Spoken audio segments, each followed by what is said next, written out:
დილამშვიდობისა ბრუნდებით პირდაპირ ეთერში რადიო მედიის დილის არხის ფორმატში დილის სპორტული მიმოხილვით კალხა გელაშვილთან ერთად დილამშვიდობისა კალხა დილამშვიდობისა საზამო გესალმებით ვიფასო რადიო მსმენელებო მოკლედ გრძელდება ფეხბურთში მსოფლიო ჩემპიონატი რა თქმა უნდა ჩვენ იმ საინტერესო და მოულოდნელ შედეგებზეც აუცილებლად ვილაპარაკებთ რომელიც ვიხილეთ ამ მატჩების განმავლობაში თუმცა ალბათ რომ არ გამოგჩეს კალათბურთზეც უნდა ვისაუბროთ და გთავაზობ კახა რომ კალათბურთით დავიწყოთ საუბარი გამოვეხმაუროთ ამ თემას ალბათ უნდა აღვნიშნოთ მარკოიშვილის ისტორიული ტრიუმფი და ამასობაში ბარსელონა მიუხედავად ჩვენი ლეგიონერის მცდელობისა კარგი იქნებოდა ორი ჩემპიონი ქოლოდა ერთი კლუბ ჩემპიონი მეორე ვიცე ჩემპიონი ხო ну ესეც რა თქმა უნდა მიღწევა თუ გავითვალისწინებთ ბარსელონას შემადგენლობას სადაც ფაქტობრივად თორნიკე ავის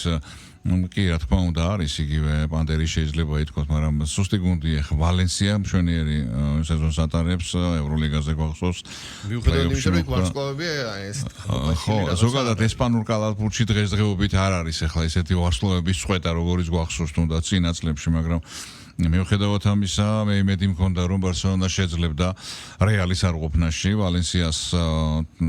ვალენსიასთან სერიის მოგებას თუმცა ვალენსიამ უმაღლეს დონეზე ჩაატარა კიდევ ერთი დადასტურება იმისა რომ რეგულარული სეზონი მეორე ადგილზე გავიდა ვალენსია რეგულარულში თუმცა მსვლელობისას რეგულარული სეზონისა ძნელად თუ წარმოიდგენდა ვინმე რომ ვალენსია ჩემპიონი გახდებოდა თუმცა ფაქტია რომ ერთ-ერთი საუკეთესო გუნდი იყო მაგრამ პლეი-ოფის ეტაპები აშკარად უმაღლეს დონეზე ჩაატარა ვალენსიამ შედარებისთვის შეგვიძლია მოვიყვანოთ იგივე NBA-ის ფინალური ზოგადად პლეი-ოფის ეტაპები სადაც ნიუ-იორკ ნიქსმა მართლაც ფურორი მოახდინა იგივე რეგულარულის დროს ნელად ვინმე იტყოდა რომ ნიქსი არათუ ჩემპიონი თქვათ იგივე თქვათ კონფერენციის მოგებას შეძლებდა მაგრამ როგორც ხედავთ აი ეს მარათონული სერიები ორ დღეში ერთხელ მატჩები ეს ყველა გუნდი ამას ვერ უძლებს ვერ შევთანხმდეთ იმაზეც რომ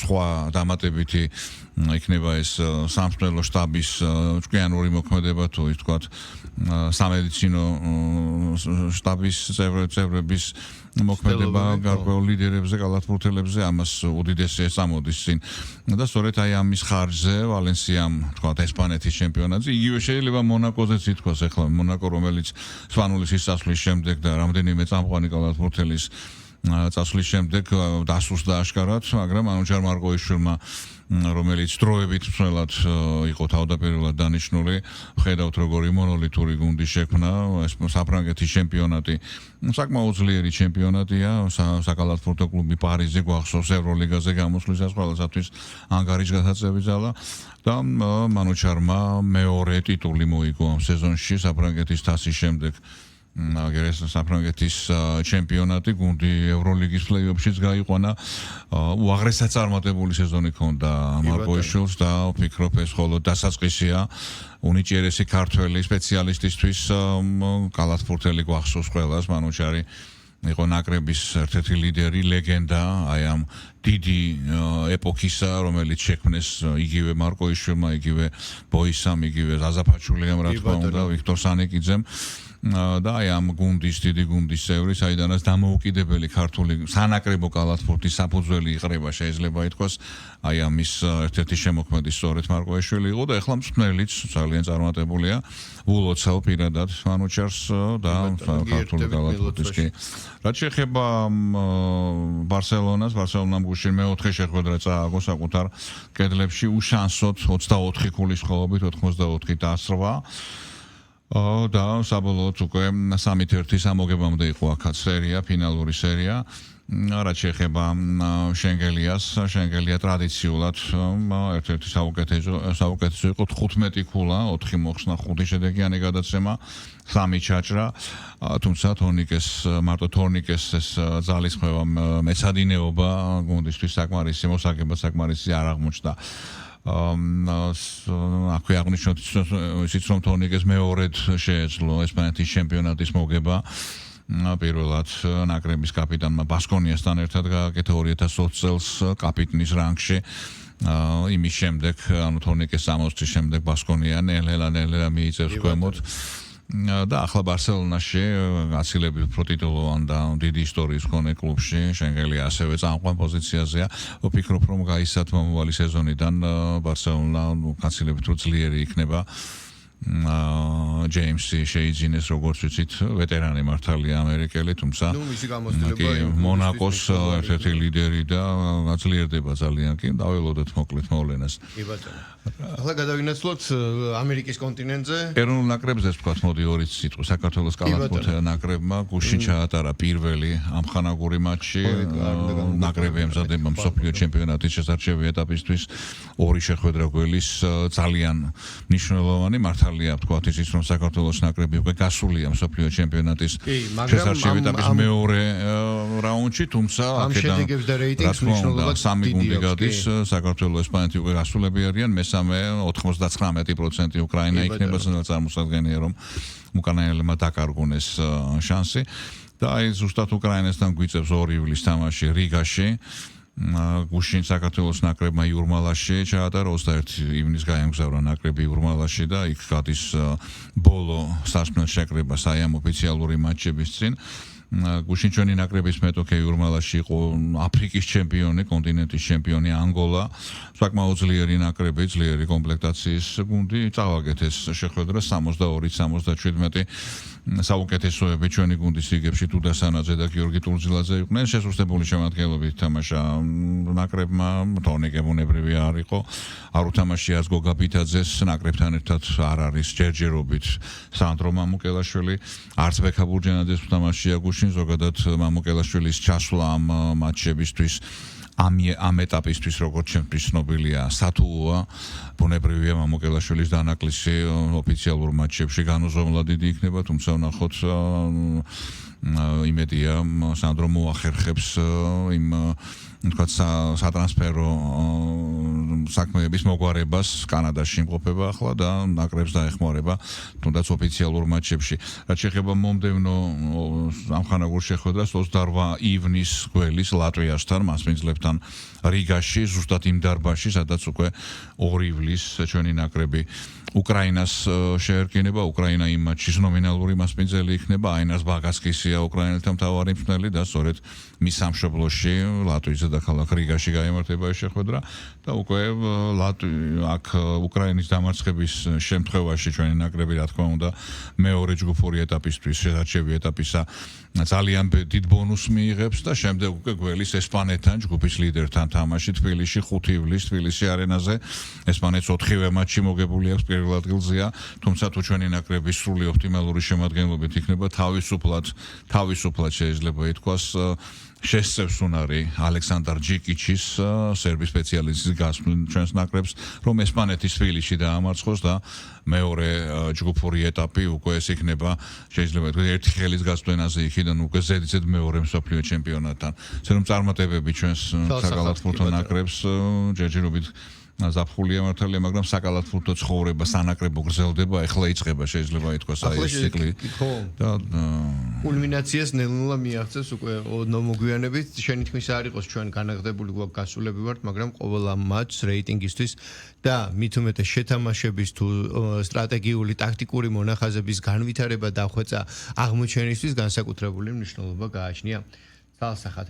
Alla გადავინაცვლოთ ამერიკის კონტინენტზე, სადაც სამი ქვეყანა ისევ მასპინძლობს ჩემპიონატს, რომელმაც უკვე საინტერესო სიურპრიზებით შემოგთავაზა და ალბათ ერთ-ერთი ჩვენ ეთერ შემოსვლაზე ამას საუბრობდით კიდევაც მოულოდნელი იყო ის სენსაცია, რომელიც პლეი-ოფში სამხრეთ აფრიკის ნაკრების გასვლით დაფიქსირდა და ჩეხეთის მათთან თამაში საერთოდ ლოგიკას ეთყობა ის სხვადასხვა ნახე ხო რამდენიმე მატჩი წვიმის უამინდობის სიცხის გამო ზოგი გადაიდო ზოგი შეფერხებები წარიმართა ეთყობა ჩეხებს ევროპიდან ჩასულებს ამერიკული კლიმატი არ გამოაჩნდა ჩეხეთის ნაკრები აი ამ ეტაპზე ზაზა შემეძლია ნეგატიურად იმოქმედა მათზე ერთ-ერთი ყველაზე დიდი იმედგაცრუება აი თურქეთზეც მეტი რა შეიძლება ითქვა თურქეთი საერთოდ არ და გვახსოვს თურქეთი როგორ გააცილეს სამშობლოდან და რაღაცა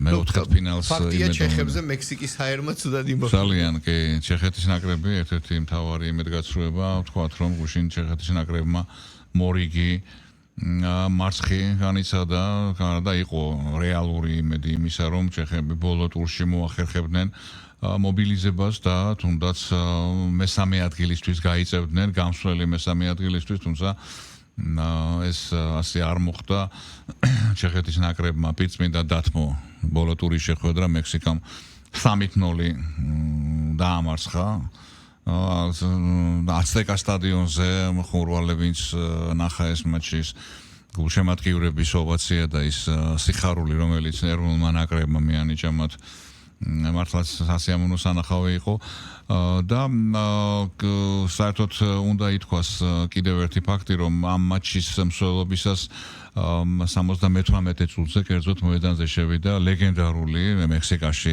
ერთ-ერთი მთავარ ლეგენდად მიჩნეული მეკარე გილერმო ოჩოა რომელიც გახდა ლიონელ მესის და კრისტიანო რონალდუს შემდეგ მესამე ფეხბურთელი რომელმაც და პირველი მეკარე მსოფლიოში რომელმაც მონაწილეობა მიიღო 6 მსოფლიო ჩემპიონატზე 6 მუნდიალზე თუმცა კი 40 წლის არის თუმცა კი უნდა ითქვას რომ რეალურად ის 2006 და 2010 წლებში მხოლოდ განაცხადში იყო ერთი მატჩი არ შეუტარებია თუმცა რა თქმა უნდა მონაწილეა ბუნებრივია ეს ნიშნავს იმას რომ რჩეულ ფეხბურთელებს შორის არის რჩეულ მეკარეებს შორის და თქვა ძირითადად თუ რამე პრობლემა და შეემთხვევა ძირითადად მეკარეს ის მან უნდა გასიოს ის და გვახსოვს ჩვენ კიდევ რამდენიმე მეკარე რომელიც სათადარიგოდ იყო თუმცა შემდეგ გახდა იგივე არგენტინის ნაკრების მეკარე გოიკოიჩია რომელიც იმ მსოფლიო ჩემპიონატზე გახდა საუკეთესო მეკარე პენალტების სერიაში საოცრებები აკეთა როგორც გვახსოვს საუბარი 1990 წლის მსოფლიო ჩემპიონატზე და ანუ ყოფილა შემთხვევები უამრავი. ხო და მოკლედ ეს 154 მატჩი ჩაატარა დღეს ოჩოამ და ითვლება რა თქმა უნდა ლეგენდარულ მეკარედ მექსიკაში გარდამაგისა მექსიკის ნაკრები ამ ჩემპიონატზე ჯერ გოლი არ გაუშვია როგორც ვიცით სამ ნაკრებს მექსიკის ნაკრების გარდა ესპანეთს და არგენტინას თუმცა მექსიკამ უკვე სამი მატჩი ჩაატარა ესპანეთს და არგენტინას ბოლო ტურის მატჩები ჯერჯერობით წინ აქვთ რაც შეეხება უშუალოდ სანამ გადავალ ჩვენ ახსენე მასთან ერთად მესი და რონალდუ ფეხბურთელები რომლებმაც ბოლო 6 მსოფლიო ჩემპიონატზე ითამაშეს და რონალდუმ ახლა გატანილი ბოლო გოლით მოახერხა და ნუ ამ მხრივ რეკორდსმენია 6-ვე ჩემპიონატზე მონაწილეობა მეკარის განსხვავებით სულფას უნდა მიიღო ისე რომ მინიმუმ თითო გოლი გაქონდა ანუ 6-ვე ჩემპიონატზე გოლი აქვს მესის არ გაუკეთებ ვერ გააკეთა მესის 5-დან 6 6-დან 5 უკაცრავად 6-დან მხოლოდ 5-ში გაიტანა გოლი კი თუმცა მესი მსოფლიო ჩემპიონია და ეხლაც მსოფლიო ფეხბურთის ისტორიაში მსოფლიო ჩემპიონატზე საუკეთესო ბომბარდირი გადაასწრო ვიცით ხომ კლოზეს და წინ კიდევ ისეთ ფორმაშია და ისეთ ქართულად როგორ დუხზეა ხო ეს სული მაშინ არის მიუხედავად იმისა რომ ახლა გახდა სულ რაღაც 39 წლის სულ რაღაც 39 წლის გახდა გუშინ იცი რა არის პორტუგალიის თამაში პორტუგალია უზბეკეთის შეხვედრა ნუ გასაგებიც იყო ახლა რომ დიდი ანგარიშით მოიგებდნენ და რონალდუს ინტერვიუები ნახე კიდე კაი ასეთ სუსტ გუნდს შეხვდნენ და მოახერხეს ამდენი გოლის გატანა და რეაბილიტაცია თორე ხო ნუ ჩვენ უზბეკეთზე ისეთივე თამაში ანუ ისეთივე გუნდები შეხვედროდნენ როგორც ჯგუფის საწყისზე და ვერ გახსნილიყვნენ მე ალბათ ტრაურში იქნებოდნენ ხო ეს კი გავიდოდნენ ხო ალბათობა ფაქტია რომ იგივე თქვა პორტუგალიამ გოლები გაიტანა რაც თავარია ისტორიაში შევიდა ის მატჩი რონალდოს თამადობით კი, რა თქმა უნდა, რონალდოს, მაგრამ ჯერ წინ მთელი ჩემპიონატია, ეხლა იწყება რო იტყვიან ძირითადი ფაზა, საერთოდ პლეი-ოფიდან არის უკვე ნამდვილი ჩემპიონატი, ნამდვილი სანახაობა, თუმცა ამ ბოლო ტურსაც უდიდესი მნიშვნელობა აქვს მექსიკის ნაკრებზე, რომ ვთქვათ კიდევ 2-20 სიტყვით 9 ქულით პირველ ადგილზე გავიდა, პირველი ადგილით გავიდა A ჯგუფიდან, სამხრეთ აფრიკა გავიდა მეორე ადგილზე, შენ თქვი რომ სენსაცია შემოგთავაზა და ნამდვილად ასეც არის, სამხრეთ აფრიკამ დღეს გამთენისას სამხრეთ კორეას საკმაოდ სიმპათიურ ნაკრებს ძლია 1-0, არა და პირველი ტურის შემდეგ, როდესაც მექსიკამ დიდი ანგარიშით, უბრალოდ დამაჯერებელი ანგარიშით 2-0 მოუგო სამხრეთ აფრიკას. პირადად მე ვთქვი, რომ ასეთ სულ ნაკრებს რა უნდა მსოფლიო ჩემპიონატზე მეთქი, მაგრამ თუმცა როგორც ხედავ კორეას მოუგო. კი, და გამოასწორა თამაში აფრიკელებმა გამოასწორეს პრე ჩეხეთთან უმნიშვნელოვანესი და ახლა აგერ გამარჯვება კორეასთან მეორე ადგილზე გავიდა აფრიკა აგრძელებს პირველად მსოფლიო ჩემპიონატების ისტორიაში ვიხილავთ სამხრეთ აფრიკის ნაკრებს პლეი-ოფში რაც შეეხება სამხრეთ კორეას კორეელებს რჩებათ შანსი შეიძლება ითქვას მცირე მაგრამ მაინც შანსი რომ მოხვდნენ მესამე ადგილით საუკეთესო მესამე ადგილოს ნებში სამი ქულა აქვს სამხრეთ კორეის ნაკრებს ბურთები -1 2-3-თან B ჯგუფში შვეიცარიამ კანადას ერთ-ერთ თანამასპინძელს ძლია მისავე მოედანზე ვანკუვერში 2-1 საბოლოოდ შვეიცარია პირველ ადგილზე გავიდა 7 ქულით კი მეორე მესამე ადგილები კანადამ და ბოსნია-ჰერცეგოვინამ გაიყვეს თუმცა უკეთესი დამატებითი მაჩვენებლებით კანადა მეორე ადგილზე ბოსნია 4 ქულით მესამეზეა და დიდი ალბათობით ბოსნიელებს ვიხილავთ პლეი-ოფში როგორც ერთ-ერთ საუკეთესო მესამე ადგილოს. მოკლედ მასპინძლები კარგ პოზიციებში არიან. კი, ფაქტობრივად სამივე მასპინძელი გავიდა. იგი ამერიკას, მექსიკის და რაც ლიდერობს ჯგუფში. კი, ამერიკა გასულია უკვე, ამერიკის შეერთებული შტატების ნაკრები გასულია, ქულათა მაქსიმუმი აქვს და ახლა თურქეთთან უწევს თამაში, მართალია უმოტივაციოა ამერიკა გასულია, მაგრამ თურქეთთან მატჩი მე ვფიქრობ ძალიან ესეთი პრინციპული და იცი რა, ხო, თურქეთთან მატჩი მნიშვნელოვანია და იქ გამარჯვება ან მინიმუმ ფრე, იმიტომ რომ აქეთ ავსტრალიასა და პარაგვაის 3-3 ქულა აქვთ. ხო, 3-3 ქულა აქვს გასაგებია, მაგრამ არგენტინას შემთხვევაში მასაც იმ გუნდსაც გაუხდება ავსტრალია იქნება თუ პარაგვაი 6 ქულა გაუხდება. ორივესთან მოგებული აქვს ამერიკის ნაკრებს და ეს სტატებით უკიდურეს. ხო, მაგრამ ყოველ შემთხვევაში და 6-1-თან ბურთები ხარ არ მგონია თქვა ავსტრალია ყოველ შემთხვევაში მინიმუმ ფრეც უკვე შედეგია ამერიკის. ხო, მაგრამ თეორიული გაფრებით გასულია შტატები. ბრძოლა იქნება ამერიკა თურქეთთან, ასე თქვა არ გაისეინებს ითამაშებს თურქეთი თავის მხრივ პირველი გამოიწვია როგორც იტყვიან ხოლმე კარის გაჯახუნება შეეცდება თუ შეძლეს საერთოდ ხო ასე მაინც რეაბილიტირებას ხო რა თქმა ჯერ გოლი არ გაუტანია თურქეთს ორივე თამაში წააგო რა ამბავია თურქეთში და როგორც სამართლიანი კრიტიკაც არის მაგრამ ტოვებს მსოფლიო ჩემპიონატს C ჯგუფზეც უნდა და ბოდიში ავსტრალია პარაგვაის მატჩი ალბათ ძალიან მაგარი თამაში იქნება იმიტომ რომ ეს სიკვდილის სიცოცხლის არის ვინც გადის მეორე ადგილზე განაღდებულად გადადის მომდენო ეტაპზე და ისე პრე ორივეს აწვავს რო თქვა 4 ქულით გავლენ. ხო, მაგრამ ავსტრალია მეორე ადგილით წავა პირდაპირ და პარაგვაის გარჯამო უწევს და ხო, მესამე ადგილითაც. ხო, ამიტომაც ორივე გუნდი ეცდება რომ გაინაღდოს მეორე ადგილი. გასვლა. ბრაზილიის ნაკრებზეც მინდა ვთქვა. კი ბატონო, 7 ქულიანი ბრაზილია მაროკოსთან ერთად ასევე 7 ქულით. 7 ქულა ბურთების უკეთეს ხოვებით გუშინ ბრაზილიის ნაკრებმა გუშინ კი არა დღეს გამთენიისა ჩვენ დროით შოტლანდიას ძლია 3-0 აშკარად პროგრესირებს ბრაზილიის ნაკრები არა და იყო საუბარი რომ აი თქვა რაღაც პრობლემები აქვს კარლო ანჩელოტის ის ვერ უყრის თავს უძლიერეს ფეხბურთელებს იქ ტრამვები იქ რაღაც მაგრამ ბრაზილია და ბრაზილიას ნებისმიერ დროს ნებისმიერი პრობლემის გადაჭრა ძალუც ესეთი ფეხბურთელებით აგერ ვინიციუსი ბრწყინავს ვეაჩერებენ თან შოტლანდიამ აი მატჩის დასაწყისში როგორი შოტლანდიელმა მცველმა როგორი უაზრო შეცდომა დაუშვა აქ ვინიციუსმა რა თქმა უნდა არ დაინდო არაპატია და ბრაზილიელთა მე-7 ნომერმა გოლი გაიტანა და შემდეგ გოლი მოგვიანებითაც გაიტანა მაგრამ უბრალოდ ამ მისი ქმედებით, აქტივობით და ამ გოლით ფსიქოლოგიურად მე მგონია რომ ბრაზილიამ საბოლოოდ გატეხა. ბრაზილია ფავორიტი შოტლანდია, კი, ჩემი სიმპათიების მიუხედავად არ არის ახლა ბრაზილიასთან. არა, უბრალოდ ამ მატჩში შეიძლება ამას საერთოდ ბოლო მოუღო, კი. ვინისიუსი მინდა ვახსენო ისევ რეალის შეტევის ლიდერი. მეხუთე ბრაზილიელი ფეხბურთელია, რომელმაც მუნდიალის ჯგუფური ეტაპის სამივე შეხვედრაში შეძლო გოლების გატანა. ეს პატარა საქმე არ არის, რა თქმა უნდა. აქამდე ეს როგორ ფეხბურთელებს აქვთ შეგაკეთებული ჟაირზინიო, რომარიო, რონალდო და რივალდო. რონალდო, დიდი ნამდვილ რონალდოზე ბრაზილიაზე რა თქმა უნდა. არამედ რონალდო, კიჭა. და ბოდიში ზადა და აი ყველა ეს წლები რო ჩამოთვალე, თქვა ჟაირზინიო 1970 წელს, რომარიო 94-ში, რონალდო და რივალდო ორივემ, რონალდო არა, რონალდო ბოდიში და რივალდო 2002-ში და ყველა წინა შემთხვევაში ბრაზილია გახდა მსოფლიო ჩემპიონი. ანუ როდესაც იმ ფეხბურთელებმა ჩამოთვლილმა ლეგენდებმა ჯგუფური ეტაპის სამივე მატჩებში რონალდო და რივალდო ეს 2002 ხო? 2002 წლის კორეა იაპონია. ბრაზილიის ნაკრების მაშინდელი შემადგენლობა მიუხედავად ვარსკვლავ ცვენისა იშვიათად არის აი ესეთი გუნდური. იცი რისი გახსენება მინდა?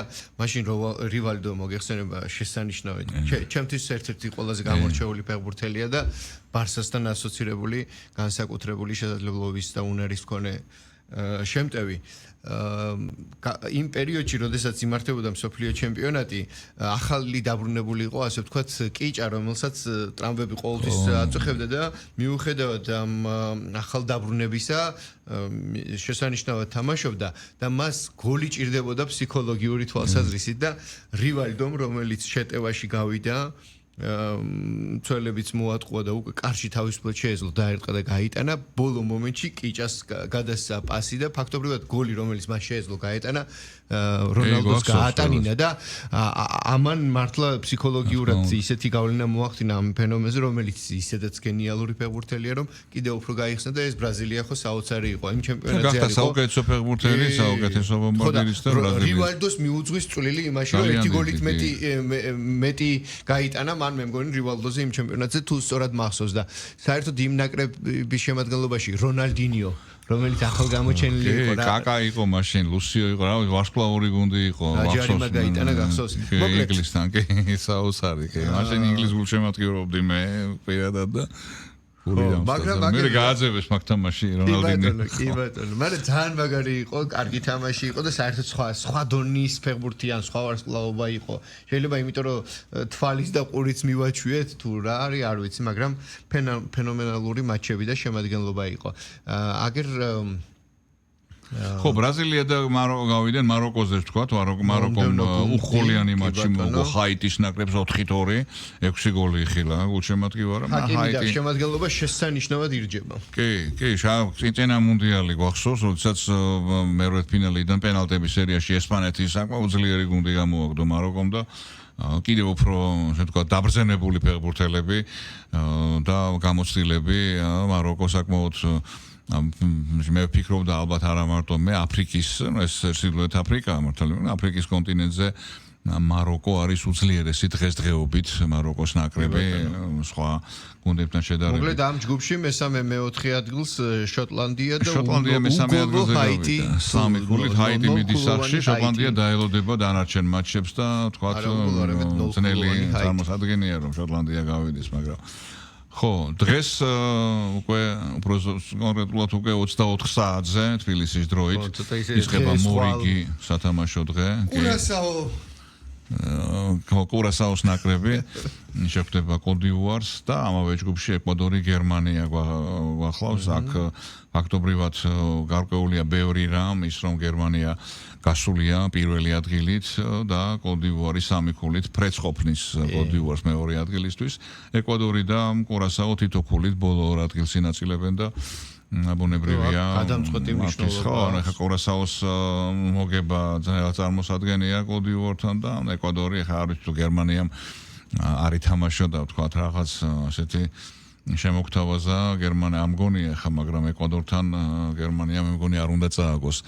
ნუ იმედია ხო თუმცა კი გვახსოვს გერმანიის ნაკრების სტაჟიან გულშემატკივარს ახსოვს ძალიან ისეთი არა სპორტული, არა საფეხბურთო ქმედება, ეს არის 1992 წლის მუნდიალი, როდესაც ალჟირის ნაკრები ერთობლივი ძალისხმევით გააგდეს ჩატოვეს ჯგუფში გერმანიამ და ავსტრიამ. ზუსტად იმ ანგარიში დაასრულა შეხვედრა და პირველ მეორე ადგილზე. გერმანიას და ავსტრიას შეთანხმება არ გაუჭირდებოდა თვითმეტეს. ნუ ეს არის ხო. ეს 24 საათს დაიწყება ეს მაჩები, შემდეგ 3 საათზე. უფრო რთული და უფრო გადამწყვეტი და სამყაროს ასწავლო მატჩები მგონია რომ გაიმართება F ჯგუფში, სადაც ჰოლანდია, იაპონია, შვედეთი და ტუნისი არიან. აქ ერთმანეთს შეხვდებიან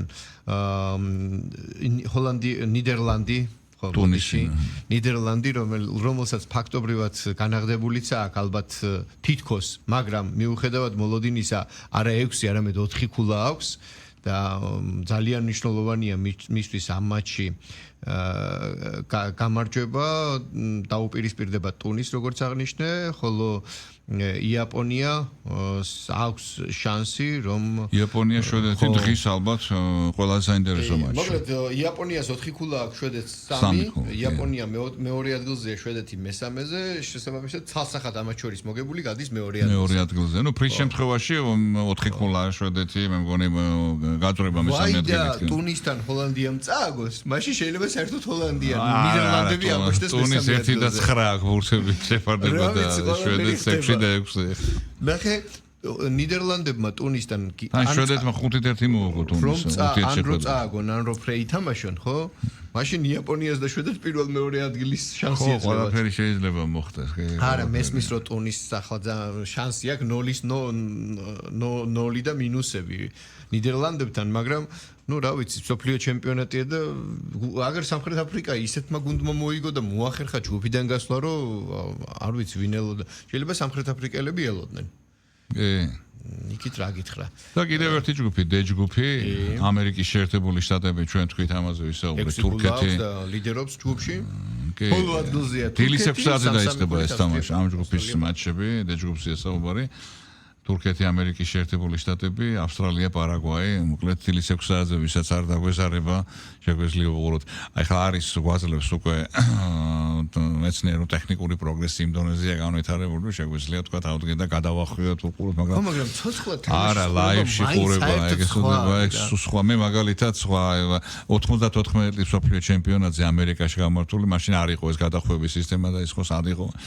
და მეღვიძებდი ხოლმე და უყურებდი დილის 4 საათზე იყო მარტო ამერიკის შეერთებულ შტატებში ჩატარდა მაშინ ხო თუ როცა იყო ღამის 3 საათი იყო 5 საათი და მაშინ სხვა დროც იყო და თქვათ ისეთი დატვირთულიც არ იყო არ ვიყავ პირადად მე და ეხლა ვეღარ ვარ ჩემთან სამწუხაროდ იმის ფუფუნება და მე ალბათ და როგორც ყველა ასეთ ფეხბურთის გულშემატკივარი განვიცდი რომ აი მსოფლიო ჩემპიონატი როდესაც ასე ველოდები ქონდა ჩვენ საუბარი 4 წელი და იწყება და მატჩების აი ჯგუფური ეტაპის მატჩების უმრავლესობა გულშემატკივარმა გამოტოვა იმ დროიდან გამომდინარე რომ სხვა სარტყელში ვარ დროის და ვერ ვახერხებთ ყველა მატჩის ყურებას ხო მაგრამ უკვე ჯგუფებიდან გასვლის შემდეგ უკვე ისეთი მატჩები იქნება რომ იძულებული კი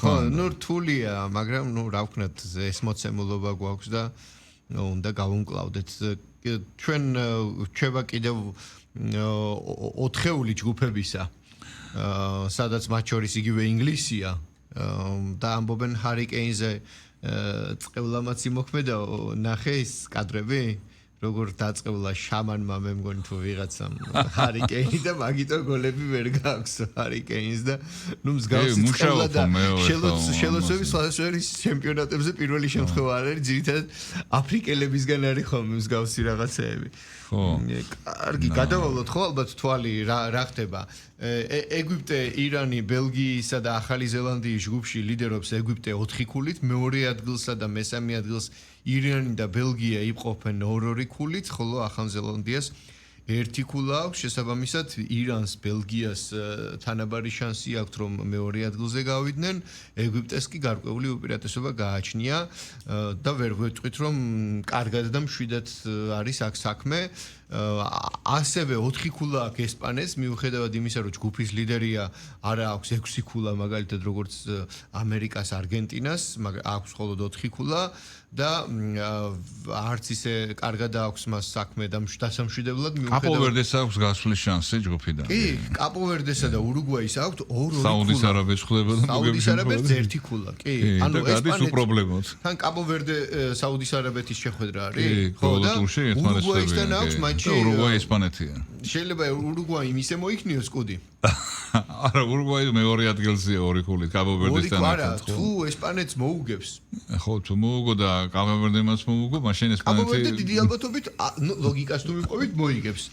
ურუგვაი მოიგო, ესპანეთი მესამე ადგილზე გავა ძლივს. ესპანეთი მაინც გავა, კი, ყველა ვარიანტში გავა. ესპანეთი ეხა ძალიან ისეთი ვუტრირებ, თორე ესპანეთი უდიდესი ალბათობით გავა მომდენო ჯგუფზე, კი ბატონო. ერთადერთი ჯგუფი, საიდანაც ორივე გუნდი გასულია, პირველ მეორე ადგილოსნები. საფრანგეთი, ნორვეგია ის ჯგუფია და სენეგალი ბოლო ადგილზე დამთავრებულია. აი გარკვეულია, რომ სენეგალსა და ერაყს საერთოდ შანსი არ აქვს, ნოლები აქვს, მაგრამ აი შესაშური მაჩვენებელი აქვს საფრანგეთსა და ნორვეგიას, ორივეს აქვს მაქსიმუმი 6 ქულა. ახლა გინდა მოუგიათ, გინდა წაუგიათ. ისე სხვადასხვა ეს გუნდები 26-ში ხდებიან ერთმანეთს. კი, პირველ მეორე ადგილებს. აი, კაი თამაში, იმიტომ რომ მიუხედავად იმისა, რომ ორივეს 6 ქულა აქვს, იმ თამაში გამარჯვებული ცალსახად ხდება პირველ ადგილზე. რა თქმა უნდა და თქვათ ის რომ ტექნიკური მხარეა საფრანგეთის ნაკრებს ვერ დაეხმარება დიდია დეშამი მთავარი მსმენელი ამ მატჩში დედა გარდაეცვალა საფრანგეთში გაემგზავრა და რამდენიმე დღე ანუ პლეი-ოფის დაწყებამდე ვერ ჩამოვა ესეც თქვათ ყველაფერს აქვს მნიშვნელობა დღევანდელ ფეხბურთში ანაკრებო ფეხბურთში თანამხელა ტურნირზე, მაგრამ ეს იმას არ ნიშნავს, რა თქმა უნდა, რომ აი დეშამი არ იქნება და ნორვეგია აუცილებლად მოიგებს ახლა. საფრანგეთი და თითოეული ფეხბურთელი მბაპედან დაწყებული. და ვერ დატოვებს. რა თქმა უნდა, მბაპედან დაწყებული, ავიცი ბარკოლა და იმ ვარსკვლავებიდან ყველას უნდა გოლის გატანა და ყველას უნდა ისტორიაში შესვლა. ძალიან საინტერესო მატჩია, ხვალ გაიმართება საფრანგეთი ნორვეგიის დაპირისპირება.